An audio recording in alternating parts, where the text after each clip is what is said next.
The Super NES Classic Edition console has sold over 5 million units worldwide and has been a resounding hit for Nintendo. Released in 2017, it was quickly snapped up by resellers and sold out for months, but these days you can pick them up pretty much everywhere now. Target and Amazon, for example, in the USA, has tons of stock available. For $79.99, they are well worth the price of reliving 21 great games from the 16-bit era. Recently, a company known as Classic2Magic reached out to me and asked if I'd be interested in reviewing their product, also known as the Classic2Magic. This product claims to be a plug-and-play solution for the Super NES Classic that plays original Super Nintendo and Super Famicom carts on the Super NES Classic, as well as the ability to dump those cartridges to ROM files. So, before we get into the review, I do want to stress that Classic2Magic did send me one of these devices out for review, but as always, my thoughts and my opinions are my own, and you guys know by now that I call it how it is. So with that said, let's jump into the review and see how well this performs and if it's worth your hard-earned money. The Classic2Magic retails for $65 US, supports all regions Super Nintendo and Super Famicom cartridges, and comes in this small rectangular box. It will work with any region Super NES Classic as well as the NES Classic, and this is due to the fact that the NES Classic and the Super NES Classic share the same motherboard and hardware design. Opening up the box, we see that there is a USB cable and the device itself. The Classic2Magic hardware is very simplistic. It contains a cartridge port with some connectors to attach it up to the Super NES Classic, otherwise there are no instructions provided. The device itself weighs in at 7.2 ounces, which is just a little heavier than the Super NES Classic, coming in at 6.7 ounces. Incidentally, if we put that up against the analog Super NT, both are much lighter, which weighs in at just over a pound. On the Classic2Magic website, there is a PDF installation and user guide, which is quite comprehensive. So let's walk through the install and setup process in this video. While it is simple to perform the first time setup, you need to follow some steps.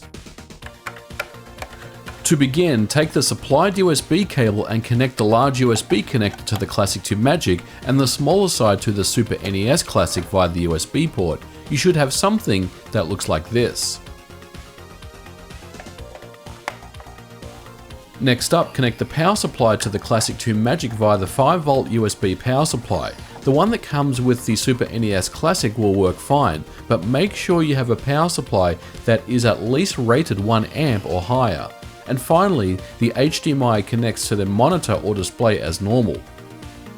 Now, in order to play cartridges on the Classic2Magic, we need to install software onto the Classic2Magic. That's where the USB port on top of the device comes in. We will need a FAT32 formatted USB drive. On the Classic2Magic website, download the first time setup files version 1.1 and the C2M USB files version 1.1 and extract both into the root folder of the USB drive. You will have a folder structure that looks like this. Now we are ready to perform the first time install. Insert the USB drive into the Classic2Magic via the USB port, then connect the power. You will notice the green LED flashing quickly for a few seconds and then start to blink slowly. This means the system is ready. Now hold down the reset button on the Super NES Classic and turn on the power switch. Keep holding the reset button for a few more seconds and then release it. It's important to know that during the first time install, you won't see anything on the display for about 4 minutes, but the green LED will flash to let you know the installation process is occurring. After a few minutes, you will see a bootloader running on the screen, then it should complete a few seconds later and you will be at the Super NES Classic screen. I should mention that the first time install process is now complete, but we still need the USB drive in the Classic2Magic. All we need to do now from this point forward is insert a cartridge into the Classic2Magic and power on the system. So with that, let's test out some games. First impressions are good. I tried an initial set of games and all of them loaded fine, including Soldier of Fortune and R-Type. Both are NTSC region carts and ran perfectly, leveraging the emulation from the Super NES Classic. It looks, plays and sounds great.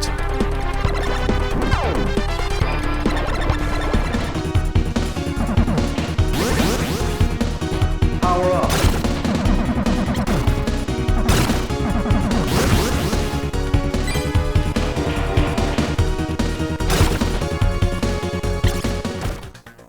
One thing I do want to point out is with each time you want to change a cartridge, you'll need to power off the unit, insert the new game, and then power it back on. And because there are files on the USB drive on the Classic2Magic, there is a wait time associated with this. This is normally around 12 to 15 seconds. To be honest, this did throw me off a little in the beginning, as you would normally expect any cartridge-based system to boot up instantly, so keep this in mind. But after a few hours of usage, it really didn't bother me too much. I do wish, however, there was a faster boot process for the cartridge games. Next up, I tried a Super Famicom Japanese region game, Gradius 3 by Konami. Once again, the Classic2Magic had no trouble at all playing this game.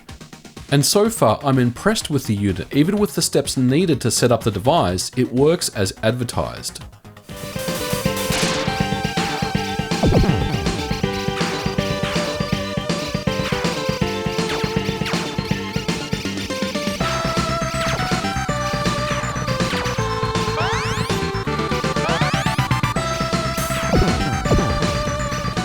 But things are far from perfect. I already mentioned the long boot process, but what's even worse is although all region games are advertised, I booted a PAL region game, Super Aleste, and you immediately will notice the skipping audio.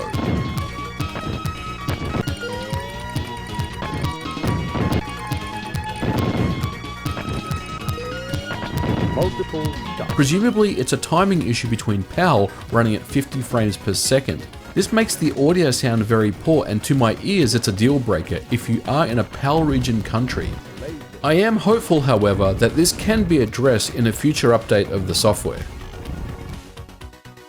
Another issue, at least for me, is that EverDrives do not work. Now this wasn't entirely a surprise given the fact that the Super NES Classic is running an emulator, but it would be nice to see this supported.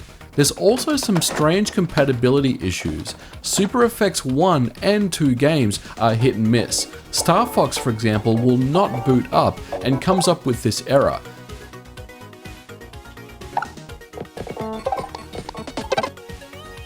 But you can play it from the default 21 games just fine. Now this is the same emulator, so why wouldn't it work? Yoshi's Island doesn't boot either, and I was beginning to wonder if Super Effects games weren't supported, but then I tried Stunt Race Effects, or Wild Tracks as it was known in Japan, and that ran fine, albeit with this graphical glitch. And Doom, which runs a Super Effects 2 chip, also works, albeit with the choppy sound that I mentioned before, as this is the PAL region version.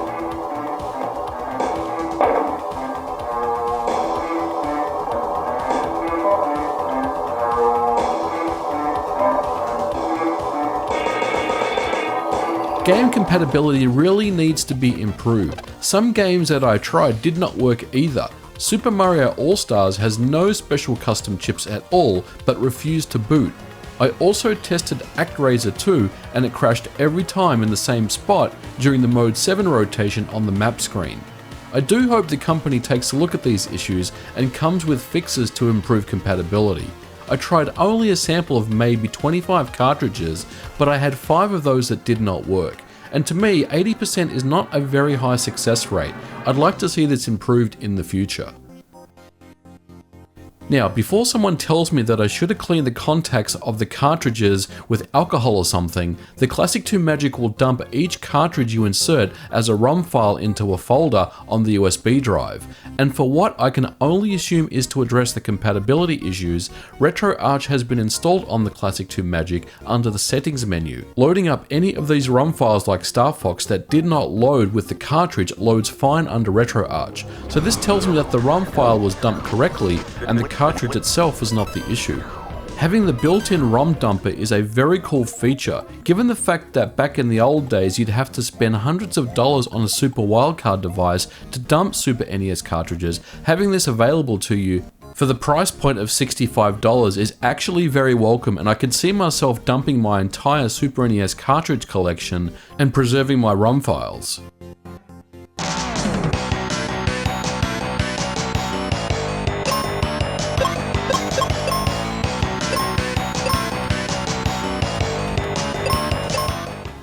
So in conclusion, would I recommend this device to you?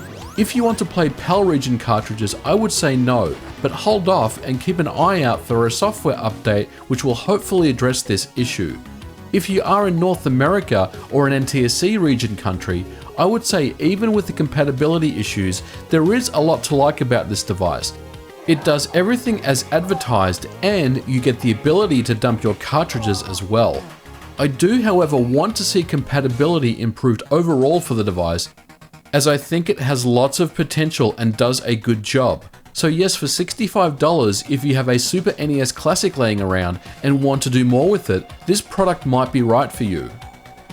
Now before I go, I will leave links in the description below to pick up a Classic2Magic. Now I believe the product is coming out later in September for $65 US. So definitely check it out if you are interested. You know, I was very thorough with this product. I spent the whole week reviewing it. Like I said, you know, there's a lot that I do like about it, and there are things that I don't like about it. So hopefully you guys enjoyed this video. Let me know what you thought about the Classic2Magic and my review in the comments below.